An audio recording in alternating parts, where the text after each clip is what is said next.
Tony के 3 बच्चे थे, चुन्नू, मुन्नू और बबलू। मगर तीनों हर वक्त किसी न किसी वजह से आपस में लड़ते ही रहते थे।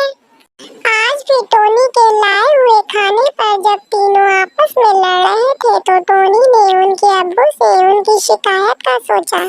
देखिए जी, ये तीनों आपस में लड़ते ही रहते हैं। मैं तो तंग आ गई हूँ इनको समझा समझा कर।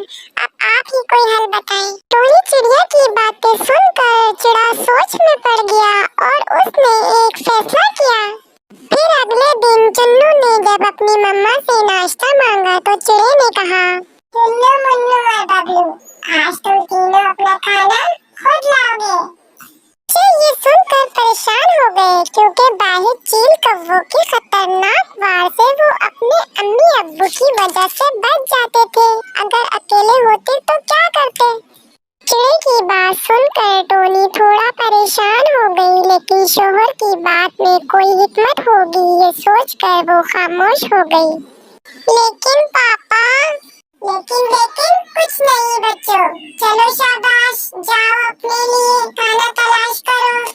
इतना कहकर चिड़े ने टोनी, मोनी और बबलू को घर से बाहर निकाल दिया। बेचारे बच्चे सहम सहम कर उड़ते चील कौवों का खौफ महसूस करते आगे बढ़े। चिड़ा और टोनी चिड़िया भी उनके पीछे जाने लगे ताकि कोई मुसीबत पड़ने पर उनकी हिफाजत कर सके। बच्चे घर से कुछ दूर ही चले थे कि उन्हें बाजरे के कुछ दाने दिखाई दिए।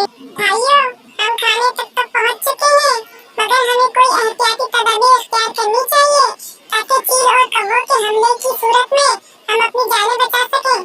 चुन्नू ने बड़े होने का फर्ज निभाते हुए अकल का मुजाहिरा किया, जिसे सुनते ही पास में छुपे चुन्नू के मम्मी पापा अपने बेटे की जहानत पर मुस्कुरा दिए। मगर भाई वो कैसे?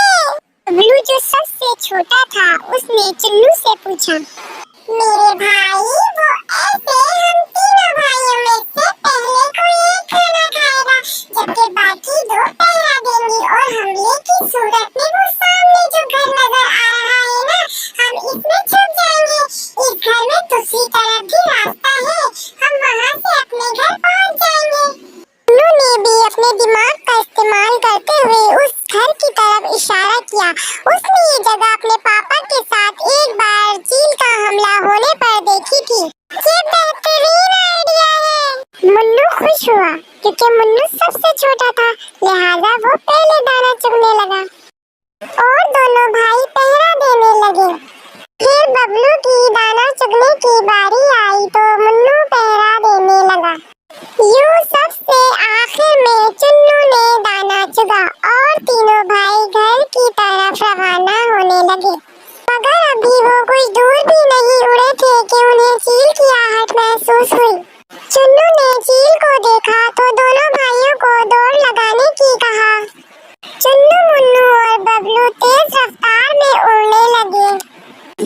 चुन्नू, मुन्नू और बबलू ने अपने उड़ने की रफ्तार को और तेज किया और वो उस टूटे हुए मकान के अंदर चले गए। जबकि चील बाहर से ही उनके आने का इंतजार करती रही। वो समझ रही थी चुन्नू, मुन्नू और बबलू वापस यहाँ से गुजरेंगे तो वो उन पर हमला कर देगी, जबकि वो घर की दूसरी तरफ से चील को उल्लू बनाकर अपने घर की तरफ चल दिए। घर आकर चुन्नू, मुन्नू और बबलू ने अपना कारनामा खुशी खुशी अपने अम्मी अब्बू को बताया। वो दोनों हंस दिए। बेटा, हम दोनों भी वही थे और हमने तुम लोगों को जहानत से चील को उल्लू बनाते और अपना खाना खुद हासिल करके भी देखा। देखो मेरे प्यारे बच्चों, तुमने देखा जब तुम तीनों एक साथ अकल और जहानत से काम कर रहे थे तो तुमने खुद से भी कई गुना ज्यादा ताकतवर दुश्मन को भी बेवकूफ बना दिया और अपना मकसद भी हासिल कर लिया। अगर तुम लोग रोज रोज यूं ही लड़ते न रहो और इत्तेफाक से रहो तो सोचो तुम लोग क्या नहीं कर सकते। चुन्नू, मुन्नू और बबलू अपने अब्बू की बातों पर बहुत शर्मिंदा हुए और आपस में इत्तेफाक और मिलजुल कर रहने का वादा कर लिया। तो प्यारे बच्चों, इस कहानी से हमने सीखा है कि हमेशा मिलजुल के रहना चाहिए। इत्तेफाक में बरकत है।